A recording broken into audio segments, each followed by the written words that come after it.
नमस्कार। आज की क्लास में हम लोग बिहार सामान्य परिचय के अंतर्गत देखेंगे बिहार की जलवायु। बिहार की जलवायु कैसी है इसके बारे में हम लोग देखेंगे।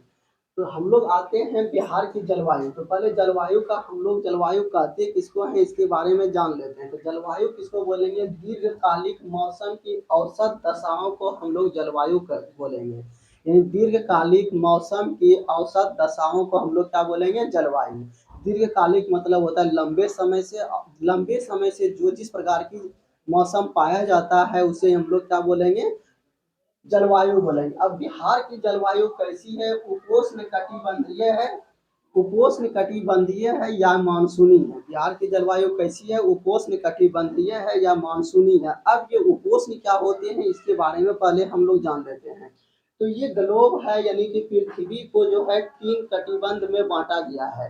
पहला जो आते हैं यानी कि 23.5 डिग्री दक्षिण से लेकर के 23.5 डिग्री उत्तर, यानी जहां तक सूर्य की रोशनी सीधे पड़ती है उसे हम लोग बोलेंगे उष्ण क्षेत्र। उष्ण कटिबंध, क्षेत्र मतलब कटिबंध। उसके बाद 23.5 डिग्री से 45 डिग्री नॉर्थ या 45 डिग्री साउथ यानी दक्षिण में, उसको हम लोग क्या बोलेंगे? उपोष्ण कटिबंध। यानी उष्ण और शीतोष्ण दोनों मिलकर बना है उपोष्ण कटिबंध, जहाँ ज्यादा नहीं धूप होगा नहीं ज्यादा ठंडा होगा। अब उसके बाद 45 डिग्री से 66 डिग्री जो होंगे उत्तरी अक्षांश या दक्षिणी अक्षांश, उसे हम लोग शीतोष्ण कटिबंध बोलेंगे। और 66.5 से 90 डिग्री जो है उसको हम लोग क्या बोलेंगे? शीत क्षेत्र बोलेंगे, शीत कटिबंध बोलेंगे। 66.5 से 90 यहाँ पर लिख दिए। तो यहाँ पर हम लोग देख रहे हैं कि ये बिहार यानी कि भारत है। भारत में ये बिहार है। तो बिहार आप लोग जान रहे हैं कि कर्क रेखा के उत्तर में है, कर्क रेखा के ऊपर साइड है। तो ऊपर साइड अभी आपको बताएं कि 23.5 डिग्री से ऊपर वाले को हम लोग क्या बोलेंगे? उपोष्ण बोलेंगे। तो बिहार की जलवायु कैसी हो गई? उपोष्ण हो गई। तो ये हम लोग को समझ में आई कि बिहार की जलवायु उपोष्ण कैसे हुई। उसके बाद यहाँ पर ये 0 डिग्री है, तो 0 डिग्री से 23.5 डिग्री नॉर्थ और 23.5 डिग्री दक्षिण यानी साउथ में, इसको क्या बोलेंगे हम लोग? उष्ण क्षेत्र बोलेंगे। यानी कि जहां तक सूर्य की रोशनी डायरेक्ट पड़ता है उसे उष्ण क्षेत्र, जहां कम मात्रा में तिरछी पड़ता है उसे उपोष्ण बोलेंगे, और जहां नहीं पड़ता है उसे क्या बोलेंगे? शीतोष्ण बोलेंगे। अब हम लोग देखेंगे कि जलवायु को प्रभावित करने वाले कुछ कारक हैं, उसके बारे में देख लेते हैं। जलवायु को प्रभावित करने वाले कारक क्या है? अक्षांशीय स्थिति, यानी कि कितना डिग्री उत्तरी अक्षांश पे है। ये जो कटिबंध हम लोग देख रहे हैं ये क्या है? कटिबंध तो अक्षांश के ऊपर ही ना डिपेंड करता है, तो ये अक्षांशीय स्थिति हो गया। उसके बाद दूसरा नंबर में हम लोग देख रहे हैं कि उत्तर में हिमालय है। बिहार, ये हम लोग का बिहार है, बिहार के उत्तर में हिमालय है, तो हिमालय भी प्रभावित करता है। तीसरा नंबर क्या है? बंगाल की खाड़ी है। और चौथे नंबर मानसून का प्रभाव है। पांचवें नंबर उच्चावच। उच्चावच का मतलब होता है ऊंचा नीचा जमीन, यानी ऊंचा नीचा भूमि। अब हम लोग देख लिए कि बिहार यानी कि बिहार के जलवायु को प्रभावित करने वाले कारक कौन कौन से हैं इसके बारे में देख लिए। हम लोग की भूगोल वेताओं यानी भूगोल के जो विद्वान है उसके द्वारा बिहार की जलवायु को बांटा गया है, उसके बारे में जानेंगे। ये क्वेश्चन बार बार एग्जाम में पूछा जाता है कि बिहार की जलवायु को कोपेनहेगन के अनुसार से उत्तरी बिहार की जलवायु क्या होगी, दक्षिणी बिहार की जलवायु क्या होगी।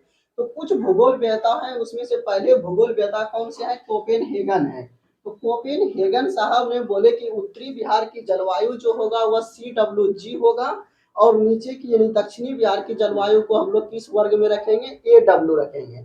उसके बाद फिर दूसरे महोदय त्रिवार्त आते हैं। त्रिवार्त महोदय ने बोले कि उत्तरी बिहार की जलवायु CAW के वर्ग में उसको विभाजित करेंगे, यानी उत्तरी बिहार के जलवायु को CAW के रूप में वर्गीकृत करेंगे, और दक्षिणी बिहार की जलवायु को AW, यानी दोनों ने दक्षिणी बिहार महोदय ने क्या बोले कि उत्तरी बिहार की जलवायु को हम लोग CAW के रूप में वर्गीकृत करेंगे और दक्षिणी बिहार की जलवायु को AW। यहाँ देख रहे हैं कि कोपेनहेगन ने भी दक्षिणी बिहार की जलवायु को AW से सूचित किया, और त्रिवार्त ने भी दक्षिणी बिहार की जलवायु को AW से सूचित किया। अब आते हैं हम लोग थॉर्नवट। तीसरा महोदय क्या है? थॉर्नवट। थॉर्नवट महोदय ने बोले कि उत्तरी पश्चिमी बिहार की जो संकीर्ण क्षेत्र है, ये जो कोना वाला भाग है, उस क्षेत्र को हम लोग CBW बोलेंगे, और जो बाकी जो शेष बिहार बचा, बाकी इसको जो छोड़ के शेष बिहार बचा उसको जो है हम लोग CAW में वर्गीकृत करेंगे।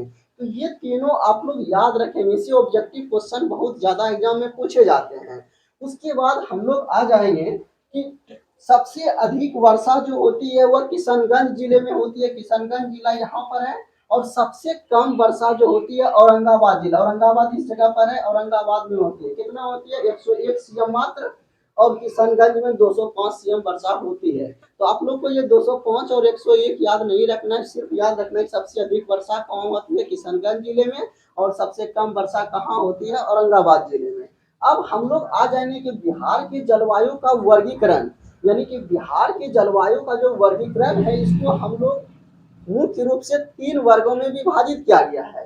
जोन 1, जोन मतलब होता है क्षेत्र, जोन 1, जोन 2, जोन 3। फिर जोन 3 को 2 वर्गों में विभाजित किया गया, जोन 3A, जोन 3B, यानी 2 उपवर्ग में विभाजित किया गया है। उसके बाद हम लोग नीचे आ जाएंगे बिहार की ऋतुएं।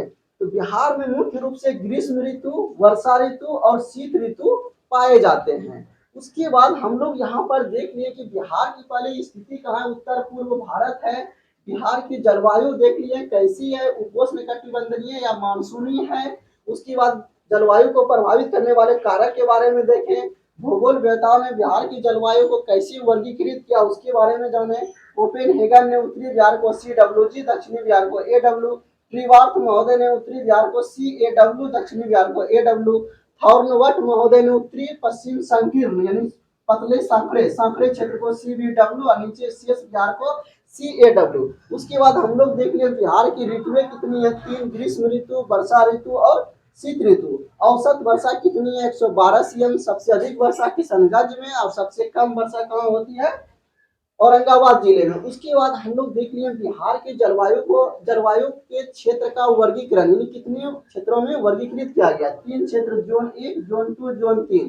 फिर जोन 3 को 2 उपवर्गों में विभाजित किया गया है।